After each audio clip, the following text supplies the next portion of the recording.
Hey guys, Level Cap here, and today we're taking a look at the trailer for the new first-person shooter coming out this year in early access on Steam called World War III. This is being developed by a studio known as Farm 51. They're sort of an indie studio. They've done a bunch of indie titles before, but this by far looks like their biggest project. The trailer depicts what basically a modern military war would look like between first world countries. The maps are going to take place initially, at least, in Warsaw, Berlin, and Moscow. There's more locations coming up, and it does sort of reflect where some of the bigger tension spots are in the world right now, or if Russia was to invade Poland or something like that, then we would certainly see conflict and fighting in Warsaw. So it's a pseudo-realistic take on this. Obviously, it's not dealing with what would happen if nukes got involved and all that kind of stuff, but it is modern military combat,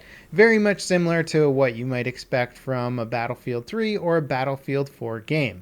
In fact, DICE has left this market open for so long that it seems just about ripe for another company to come in and say, you know what, if you guys aren't going to take over the modern military shooter with vehicles and large-scale combat, then maybe we will. Now, the trailer is composed mostly of what looks like pre-rendered cutscenes. There's a few first-person shooter angles here, and it gives us a little bit of an idea of what the game probably will look like, but it is hard to judge just from the trailer alone what we're getting. Very much like we got with the Battlefield 5 trailer, we weren't really sure what the gameplay was going to be like based on the trailer. And this trailer, again, shows a little bit of the first-person angles, but it's very, very limited. So it's hard to say how far along this game actually is in production. The trailer makes it look like there's some crazy, awesome, all-out battles already ready and waiting to go, but I have a feeling that this game's got a bit of work to do.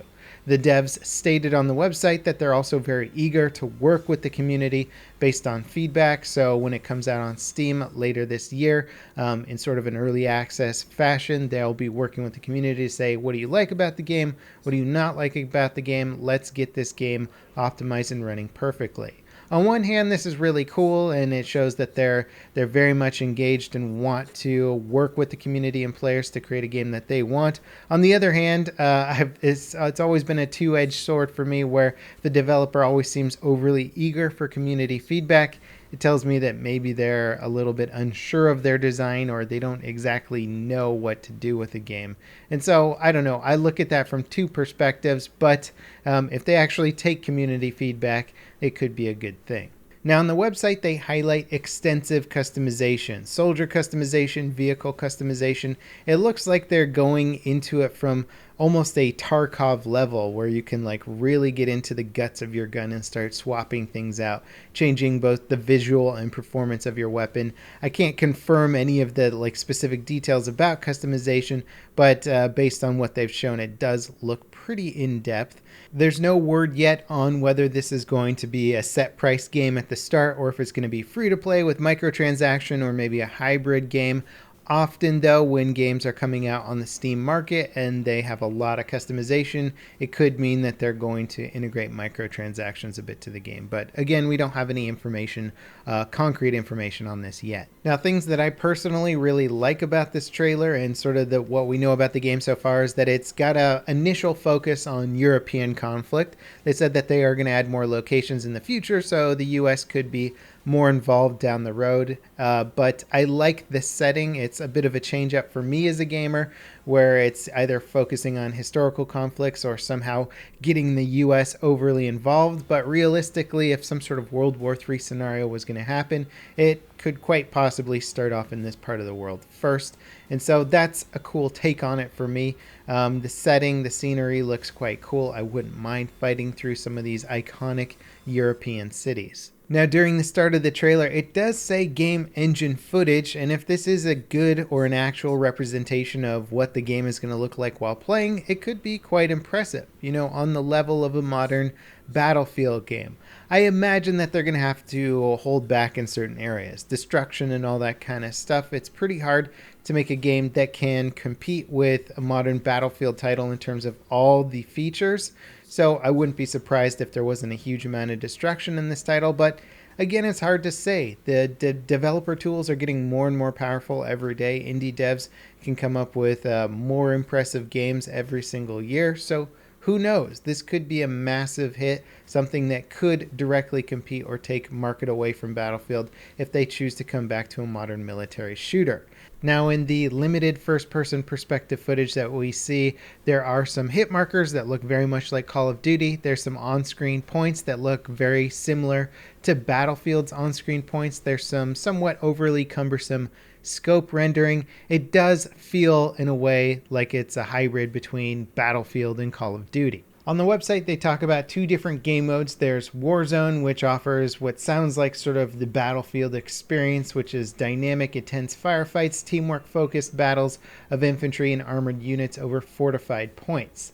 Then there's a more tactically oriented Recon game mode that allows players to cooperate within small reconnaissance squads left on their own to survive and capture high-value targets in hostile territory. This one's been described a little bit like a Battle Royale style mode, so it sounds like their take on Battle Royale. Pretty solid offerings, only two different game modes, not messing around, making sure that they get each one right. It sounds like a good plan going forward from a developer standpoint rather than clustering the game up with like 50 different game modes and trying to see if any of them stick. They also try and emphasize that this game is going to be highly realistic and that they work with all kinds of military personnel to make sure that it's real and feels real, and the armor system is supposed to be more real than any other game out there and have what they're calling full body awareness. Maybe this means that bullet impact might affect you differently, and armor penetration and bullet physics will be a bit different. They are pretty much confirming that the game is going to have some interesting bullet physics to it, so if you're thinking it might have Call of Duty hit scan, I don't think that that is the route they're going despite the hit markers on screen. There's also a big emphasis on equipment and vehicle realism. So a lot of research apparently went into making the soldiers look real, wear armor, and carry weapons into battle that would be expected during these times of war. They'll probably allow for a bit of freedom on what kind of weapons you choose. But again, I don't know for sure. So that seems to be a big emphasis on their part, is wanting the game to look and feel real, even if it is a modern military shooter. Sure, it's a fictional conflict on World War III, but if they're taking in all the modern weaponry that we all know about, they may as well make it realistic, and I kind of like that. They do show a little bit of airplanes in the trailer. They haven't mentioned about having player-controlled aerial vehicles, and they were sort of pre-rendered cutscenes or sequences where bombs are getting dropped from above, so it's unconfirmed whether or not player-controlled air vehicles will be a part of the game. The game will also feature something called the Strategic War Map that shows the consequences of every battle. Player performance is rewarded with resources used to conquer or defend a territory, gain additional bonuses via the metagame, and turn the tide of the war. Every destroyed vehicle, every kill, every bullet fired, every achievement affects the big picture presented on a constantly evolving interactive war map, eventually covering the entire planet. This just sounds a little bit like game fluff. You know, you need some extra UI stuff, some stuff to show your progression or that you're actually having an impact on a bigger war itself. Personally, not that interested in this feature of the game, but, you know, other players might be, and it might give you the sense that when you win a battle, it is affecting some statistics on an overhead map outside of the specific battle you're in. Now, as far as the developers go, Farm 51, I don't personally know a lot about their games. I researched their games a little bit. They've made the Painkiller series, Hell and Damnation, which look kind of goofy, I guess. They're received somewhat well on Steam, mostly positive, but with mixed reviews, like 7 out of 10 type ratings on their games. It's hard for me to say what a studio that's been known for making some somewhat smaller game titles that have had mixed reception is going to do with such a big, ambitious game like this. They're definitely not proven on this front. Anyone can put together a really cool looking gameplay trailer, a pre-rendered trailer. Hell, you can even outsource these trailers to companies that are really good at making good looking game trailers.